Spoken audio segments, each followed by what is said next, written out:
Oh, brother. As you know, Captain America Brave New World hits theaters in less than a week, and there's been a lot of chatter online about this movie for one reason or another, but the main complaint I want to address is the shield didn't have gone to Sam, but instead to, drumroll please, Bucky. Really? Bucky? I understand he was the closest friend to Steve Rogers. That doesn't mean he's the right choice. So let's talk about why Sam Wilson is Captain America. Let's dive in.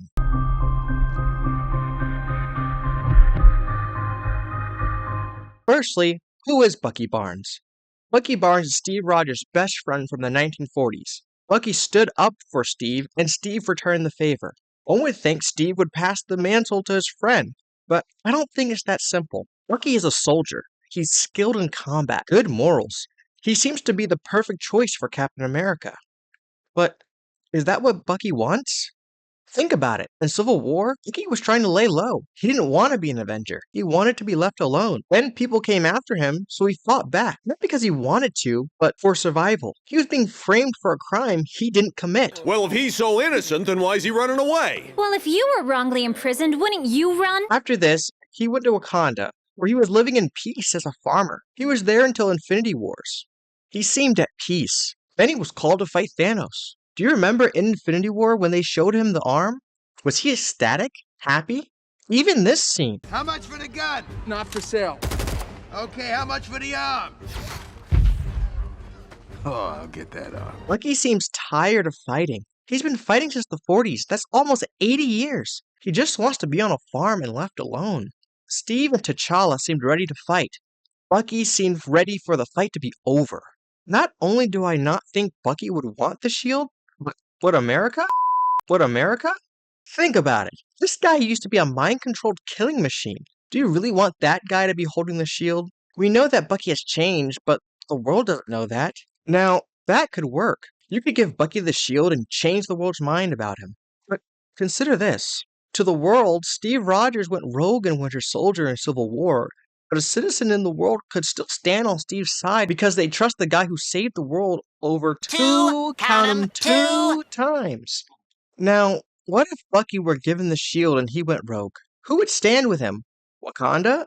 Sure, they could help him, but to the world? He's a fugitive. Wakanda would of course help Bucky, but that would put them in harm's way and could hurt their relationships with other nations. And I'm sure one of Wakanda's enemies would love to have a reason to take down Wakanda. And honestly, what I just described sounds like the best spy thriller of the decade, but when everything is said and done and Bucky dons the shield and takes up the role, will the world accept him? What happens when he goes rogue again?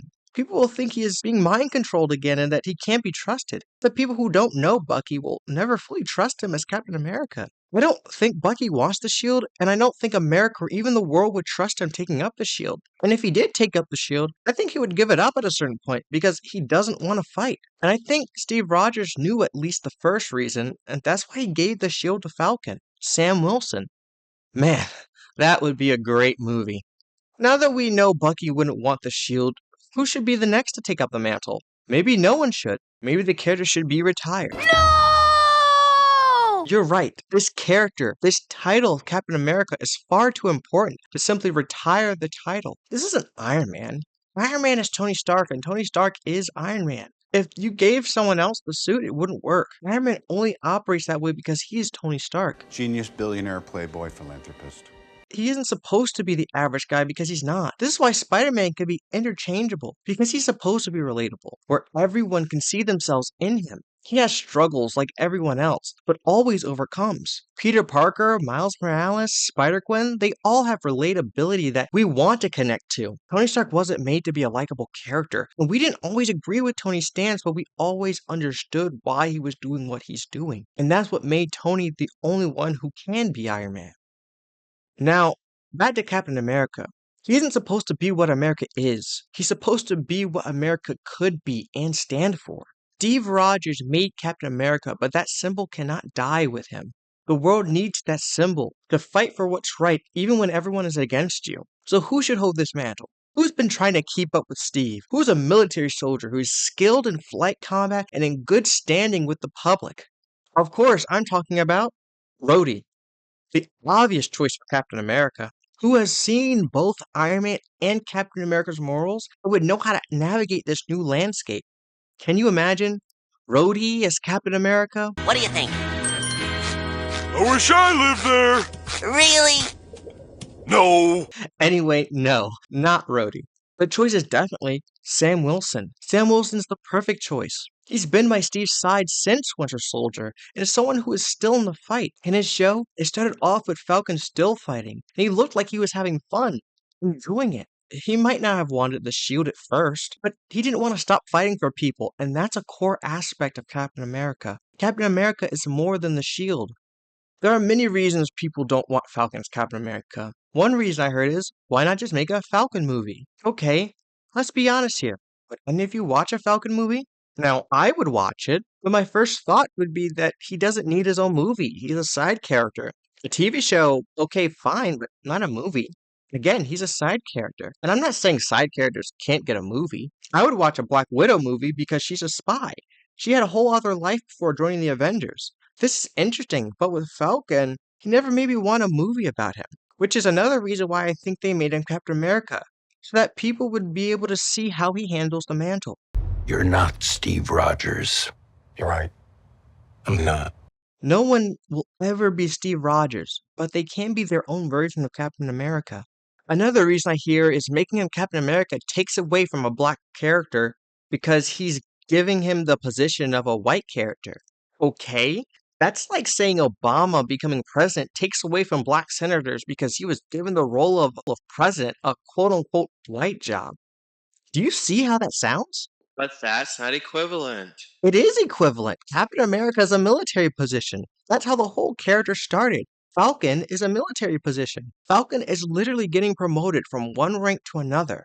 You're not taking away from a black character, you're promoting one. I understand the significance of having original black superheroes, and I'm not the biggest fan of race swapping. Captain America isn't a race, it's a title. So in this instance, I see it more as entering a new chapter for a character that happens to be black. And as I said before, he's getting promoted. And it's not like they're ignoring that he was ever Falcon. He still has his wings. His suit and his fighting are going to be transferred into this new title, this new position. Someone else said Marvel doesn't believe Falcon, a black character, can do successfully on their own, so they gave him a new position. Right, because Marvel thinks black-led superheroes don't do well. Oh, but the second one didn't make as much as the first one. It still made over $850 million on a $250 million budget. That's a lot. You have to remember the movie lost its lead actor, and also the second time around isn't going to be as much of a cultural phenomenon as the first movie. This movie was more than successful, which is why it's getting a third installment. Black heroes are profitable. White heroes are profitable. It's almost like it's not about race, and it's about good writing. Audiences not seeing the movie doesn't have to do with race. At least, for most of us. The Marvels didn't fail because it had a female lead, it failed because of bad writing. Steve Rogers made the choice to pass the shield to him because he knew he could handle it. My concern is if Sam Wilson can stand up to people the way Steve can and really embody what Cap stood for. This movie could turn out to be the worst spy thriller in a decade. But as far as this character, Falcon is the guy who ran beside Steve. He was the one on his left. And in 1 week, we're all going to see Sam Wilson as Captain America.